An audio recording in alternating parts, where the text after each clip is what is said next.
Saludos a todos, ¿qué tal estáis? Soy Segor, estamos aquí en el versión P4.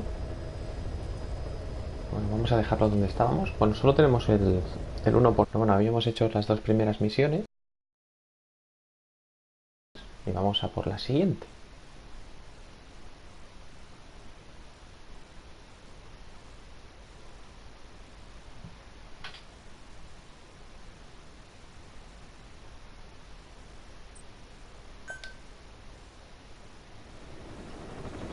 Snake.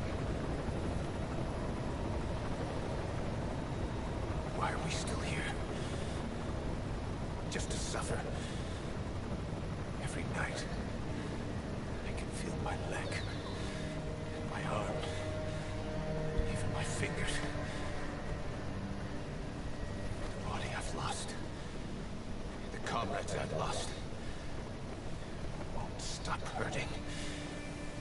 It's like they're all still there. You feel it too, don't you? I'm the one who got caught up with Cypher. A group above nations, even the US. And I was the parasite below, feeding off Zero's power.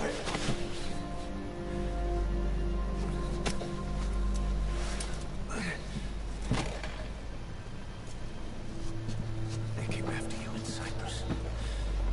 In Afghanistan. Cypher just keeps growing. Swallowing everything in its path. Getting bigger and bigger.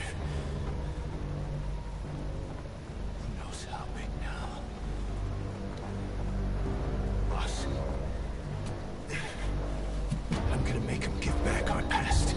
Take back everything that we've lost. And I won't rest until we do. Pushing mother base.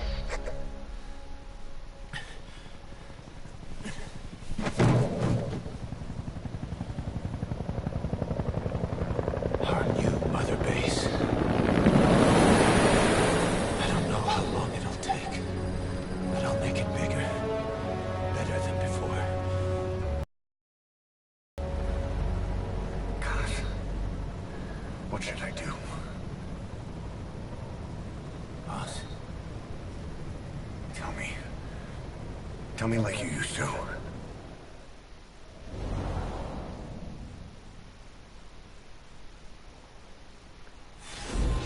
Pues ahí vamos, episodio de Diamond Dogs. Y a ver qué nos toca.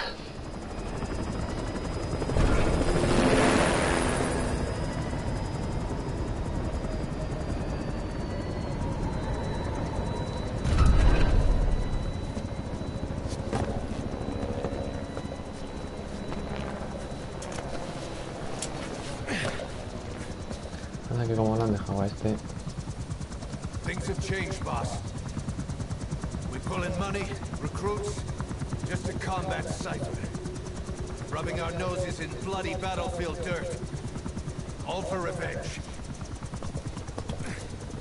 The world calls for wet work, and we answer. No greater good. No just cause. Cause. Cypher sent us to hell. But we're going even deeper. I know. I'm already a demon. Heaven's not my kind of place anyway.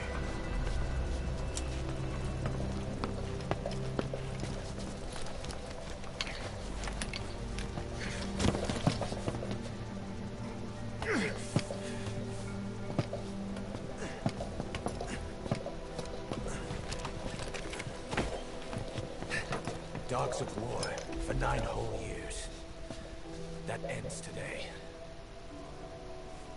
Now you're not sleeping, and we're not junkyard hounds. We're diamond dogs.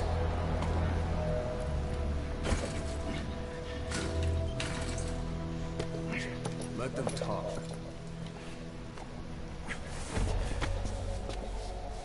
We can crush Cypher, boss. And you can build the army that can do it. Just one thing, Kaz. This isn't about the past. We're fighting for the future.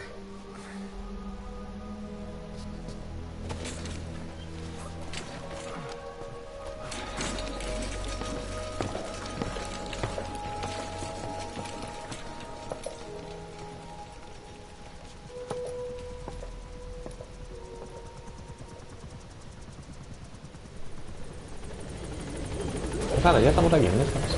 Aprende a dirigir la base en marcha. Vamos a hacer un vistacito.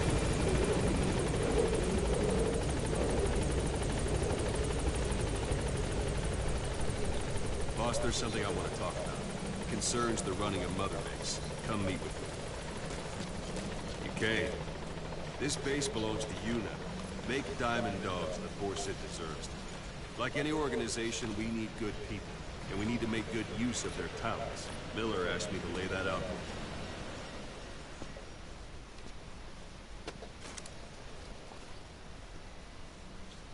Start bringing people in. Use this. It's a Fulton recovery device. When you're in the field, use it to extract any soldiers or prisoners you want back here. And we'll see if we can't persuade them to join the ranks of Diamond Dogs. Go on. Test it out on the staff here. Anyone you want. First, put them to sleep. You have a tranquilizer gun, don't you? I'm ready, boss.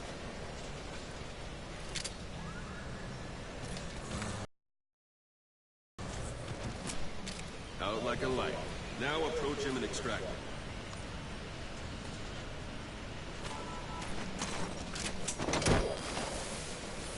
Good.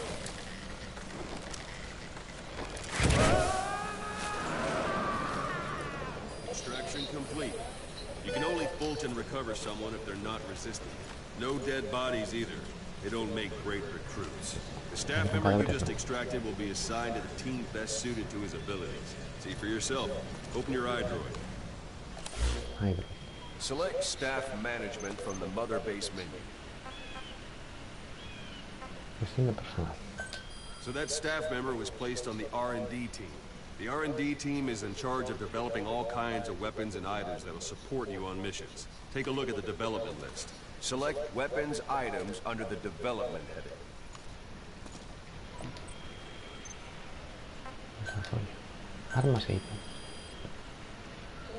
That's the R&D team's development list.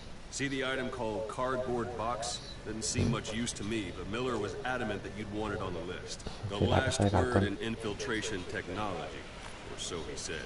In any case, we don't have the manpower to develop it just yet. We need more staff on the team. Go extract a few more people. You can also Fulton extract individuals you've knocked out. Why don't you try knocking someone out with CQC next? Show them how it's done, boss. Try throwing them. It's the best way to knock someone out. Excellent, boss. Now extract it. Una que lo he hecho fino, ¿eh?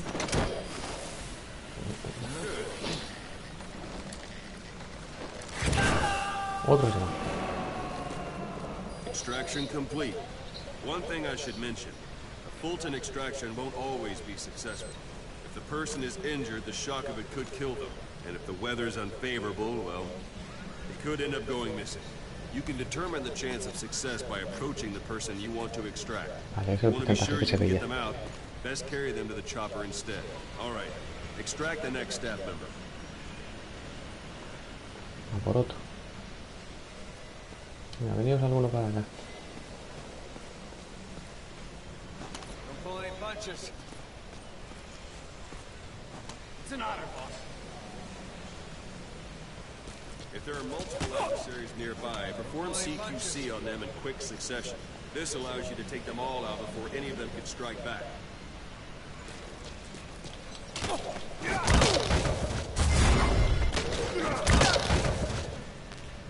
That's the boss item. Pretty good. Now extract.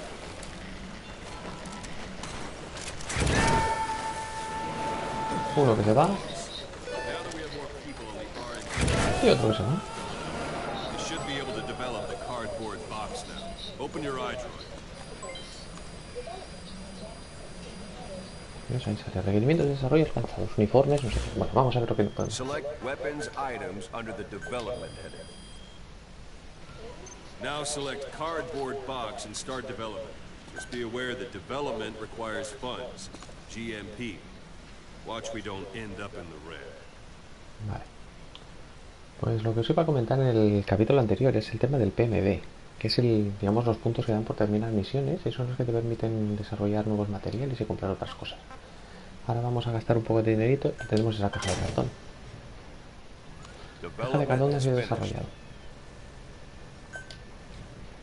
¿Pedís suministros caja de cartón? Sí. You can have the support unit supply you with weapons and items you've developed. Think of it as your own personal delivery service. A ver si nos dan esos materiales. Por ahí viene. Ahí tenemos el material.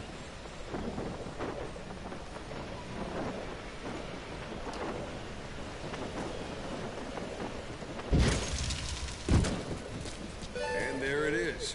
Not sure what it's good for, but Miller said you know what to do. Try it out. One last thing. The staff members you extracted were all placed on the R&D team, but that was Miller's decision. If you think they belong somewhere else, you're free to move them around. Well, that about does it. You won't make any GMP or find recruits hanging around here. Board the chopper when you're ready for a mission.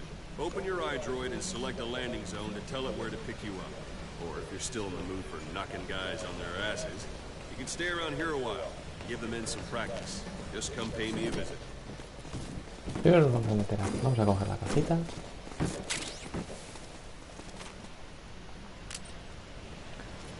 Vale, ¿qué tenemos por aquí? Esto. Ahí tenemos la caja de cartón.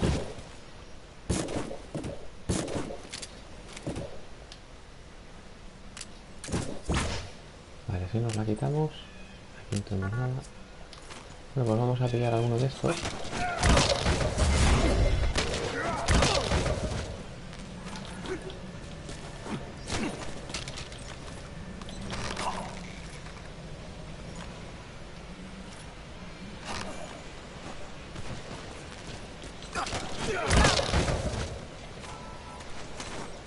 Vamos a meter a este.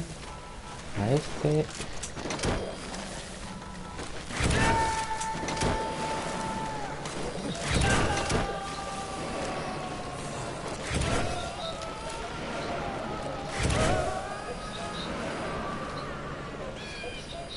Bueno, a ver dónde han ido a parar estos.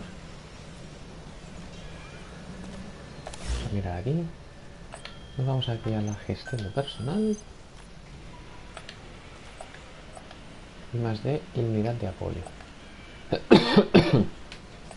Vale, yo creo que ya está bien, ¿no? Por el momento nos vamos a aprovechar para mirar qué había que hacer.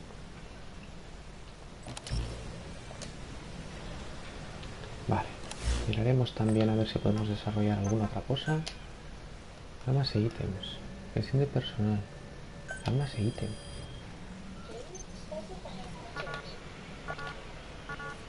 No me dejan, ¿por qué? ¿Solo esto?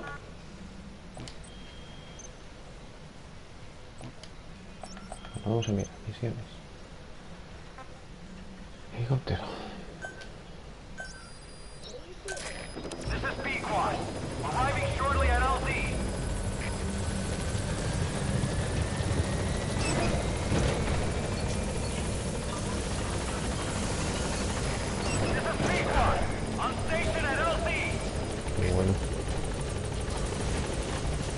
Bueno, revólver, nos vemos.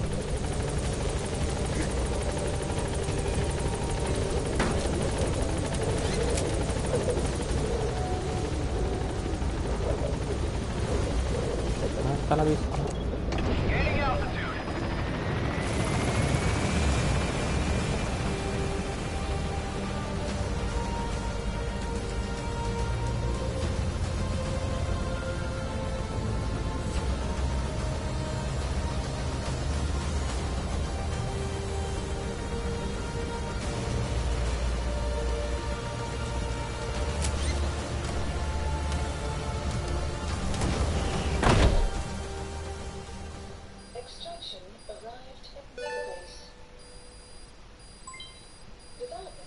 Desarrollo alcanzado, la CUBOR, la UNRC, la RAS no sé qué, la Reno, granada de humo, C4, zorro del desierto, altavoz. Tenemos rango.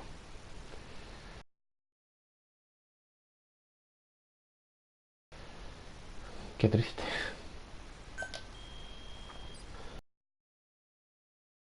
$313.100. Heroísmo 1700. No nos han dado heroísmo. La verdad es que tampoco había mucho. Bueno, ahora como se ha terminado este capítulo, siempre se acaba con estos títulos. Si nos quedamos en el helicóptero, miraremos las cintas esas que nos dieron, a ver lo que son. Y terminaremos aquí el capítulo y luego emprenderemos otro.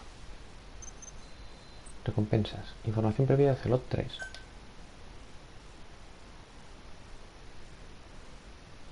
Si te quedas quieto dentro de una caja de cartón, el enemigo no podrá verte aunque estés en su campo de visión. Además, si una caja de cartón está decorada con un patrón de camuflaje, estarás camuflado hasta cierto punto aun cuando te muevas. Presiona el botón sumergida rápida cuadrado debajo de una caja de cartón para salir de ella. Si el enemigo te ve mientras te mueves, usa la caja de cartón como señuelo y esconde detrás de otro objeto. Bueno, ya se irá viendo. Vamos a... Boss, I know you haven't been back long, but I prepared a list of missions for you. Open your iDroid. Ahora mismo no.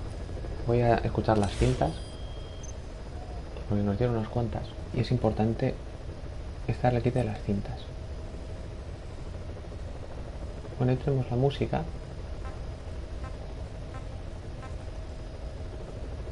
Nos han ido dando algunos cassettes de música, que son esos que vamos recogiendo por ahí, que hemos visto ya en algún capítulo.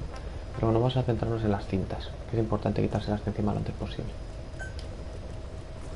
Uf, sí que hay cosas. You were hospitalized in Dehkelia, a British sovereign base area on Cyprus. It's part of British overseas territory that falls outside of Cypriot jurisdiction. You got moved from Cuba's Little America right into Cyprus's Little Britain. Why Dehkelia? The UK and the US remain close allies. The last place Cypher would think to look for you is inside their own system. That's what kept you safe in British military hospital for 9 years. The safest place from a whale is inside its own belly. You were a regular Geppetto. Well, it wasn't Pinocchio who led me out to safety. So who was that guy? Cypher went so far as to attack British territory, burning their own ally. That's how badly they wanted you dead. He said I was in a British military hospital, but the doctor had a Greek accent. They hire locally. Easier to trust them. Dehkelia is also home to Greek Cypriots, after all. What about the Turks? They haven't returned to the south. Not yet. The Cyprus dispute is still a long way from resolved. The country is just as split as it was in '74. Turkish Cypriots in the north, Greek Cypriots in the south. Between them, the Green Line, the UN established. And Dehkelia sits right on top of it. It does. Part of the buffer zone between the two groups. Another reason it was the perfect place to hide you. Easy to spot any outsiders snooping around. So how do things stand? Now, last year, the Turks declared that the Turkish Republic of Northern Cyprus is an independent state, though it's only Turkey that recognizes it. In the past, the Greeks and Turks lived side by side in the same villages. There are reasons to fight. Those came from the outside. Greece, Turkey, Britain, America, they all have their own stake in pitting the two sides against each other. But once you spark something like this, it's impossible to control. Both sides build up grudges like death, without the foresight to see that each act of revenge just fans the flames, and then it's too late for other nations to rush in with peace talks. The embers keep on smoldering. Each nation's arrogance only breeds anarchy. The world is paralyzed by this hunger for revenge. Cyprus is no different.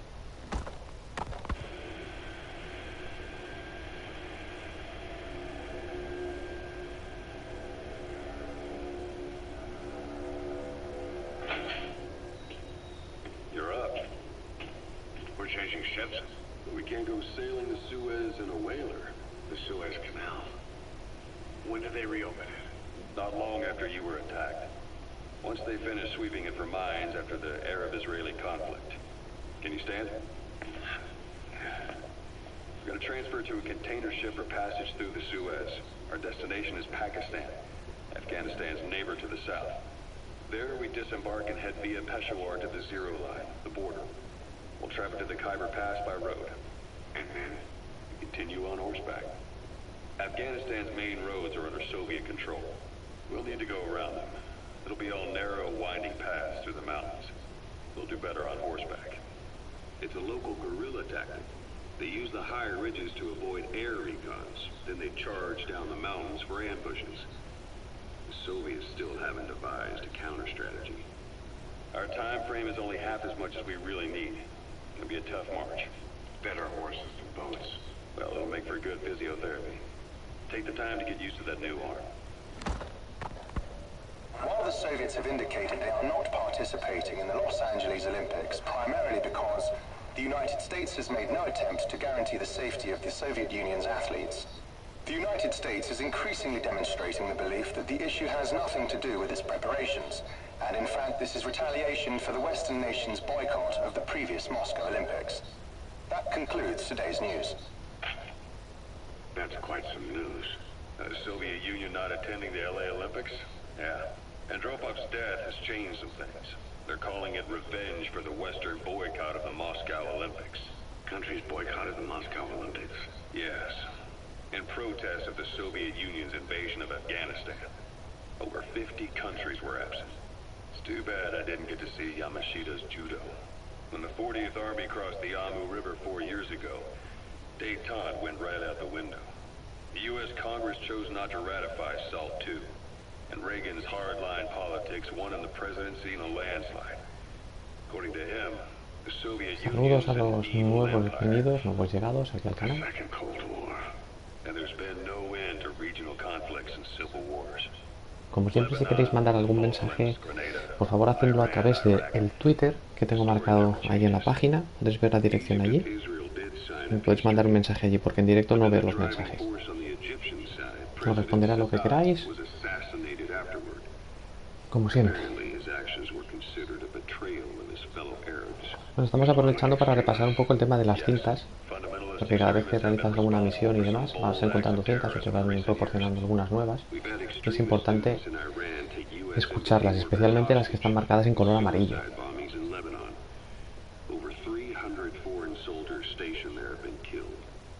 Countries have yet to develop an effective means of dealing with terrorism. Afraid of losing their own men, they pulled their forces out, handing private forces a golden opportunity. Private armies with no national affiliation, working for the highest bidder. That's right, they got the idea from you. After Mother Base went down, they began spreading to meet the soaring demand. Miller's organization is just one of many PFs now.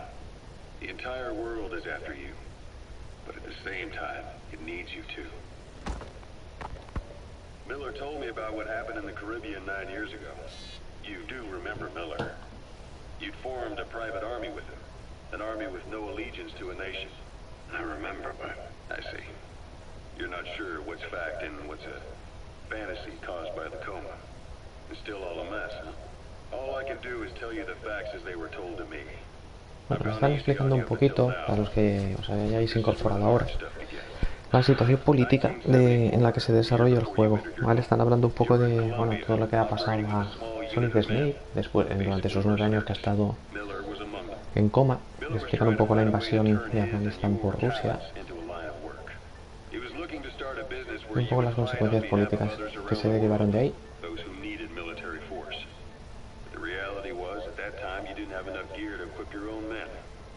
Then Miller came across this client.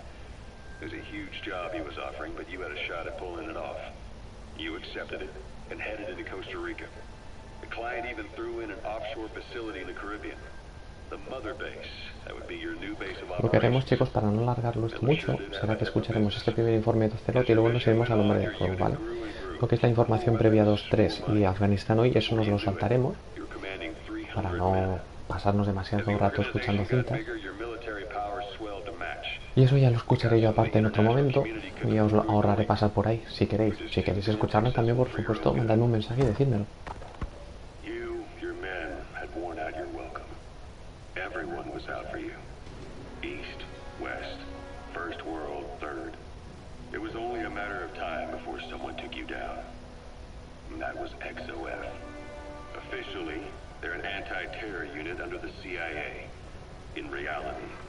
They're Cypher's private strike force. They lured you to Cuba using Chico, the Nicaraguan revolutionary kid, and Paz, a mole who worked for Cypher as bait. While you were gone, XOF, posing as a nuclear inspection team, stormed Mother Base.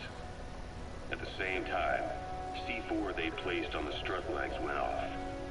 The whole thing went down in minutes. XOF. Kisses and hugs, followed by a big F you. All because of Miller's blind spot. A back door into Mother Base no one suspected. You remember a certain scientist? Huey was responsible for bringing the inspection team on board, giving the enemy a perfect opportunity to hit you at home. You were returning from Cuba when it happened. Mother Base came damn close to taking you with it into the Caribbean. Those of your men out on assignment returned right away. They refused to believe the wreckage in the water they found was Mother Base. But they checked the coordinates again and again, until reality finally settled in. You were supposed to die that day. That was XOF's primary objective. As far as most folks know, you did. The first doctor to see you wasn't even sure what he was looking at. Before they'd even finished operating, your men moved you to that hospital in Cyprus. It was a woman named Eva who arranged that. Rings a bell, Eva, Eva, ese personaje os tiene que sonar del Metal Gear Solid 3 de medida. Y del 4. You went straight down to hell, and they pulled you out. Your eye wide open. Full of venom. The days of naked Snake are long gone. Welcome back, Venom Snake. This world still needs you. Here, Snake, try this on. A prosthetic arm. Yeah, Miller was calling it the arm that wasn't there. The physiotherapy's going well. Your arm's bulked up enough for it to fit. There. Perfect. A little time with it, and it'll work better than the real thing. What do you think? I can still feel my real arm. Well, you better get used to this one quick. You have any pain? Every now and then. Where? My fingertips. My left fingertips. Sounds like phantom pain. Your brain still remembers your old hand. Yeah. What about your vision? Can you see okay? Yeah, at the moment. Now, the shrapnel in your skull is pressing on your optic nerve. I'm told any hard impact could have an effect on your visual cortex.